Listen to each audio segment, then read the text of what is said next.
Ang huling paghuhukom. Kapag ako na anak ng tao ay dumating na bilang hari, kasama ang lahat ng anghel, uupo ako sa aking dakilang trono. Titipunin ko sa aking harapan ang lahat ng lahi sa mundo.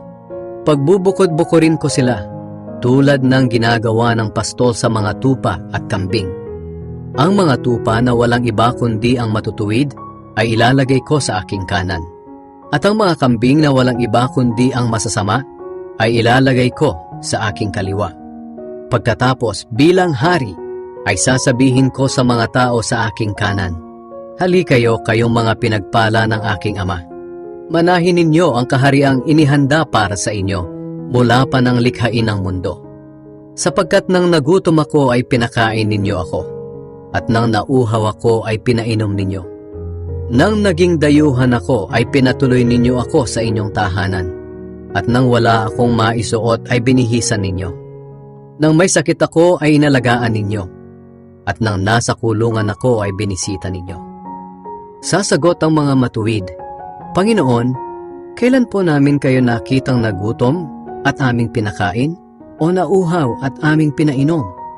Kailan namin kayo nakitang naging dayuhan at aming pinatuloy, o walang maisuot at aming binihisan?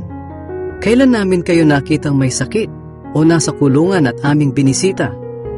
At sasagot ako bilang hari, "Sinasabi ko sa inyo ang totoo, nang ginawa niyo ito sa pinakahamak kong mga kapatid, para na rin niyo itong ginawa sa akin." Pagkatapos, sasabihin ko naman sa mga tao sa aking kaliwa, "Lumayo kayo sa akin, kayong mga isinumpa ng Diyos. Doon kayo sa walang katapusang apoy na inihanda para sa Diablo at sa kanyang mga kampon. Sapagkat nang nagutom ako ay hindi niyo ako pinakain, at nang nauhaw ako ay hindi niyo pinainom.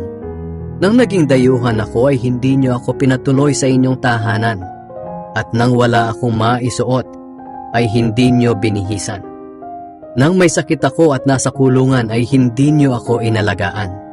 Tatanungin nila ako, "Panginoon, kailan po namin kayo nakitang nagutom, nauhaw, naging dayuhan, walang maisuot, may sakit o nasa kulungan at hindi namin kayo tinulungan?"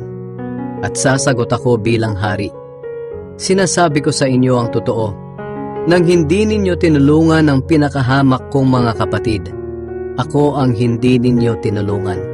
Itataboy ko ang mga taong ito sa walang hanggang kaparusahan, ngunit bibigyan ko ang mga matuwid ng buhay na walang hanggan."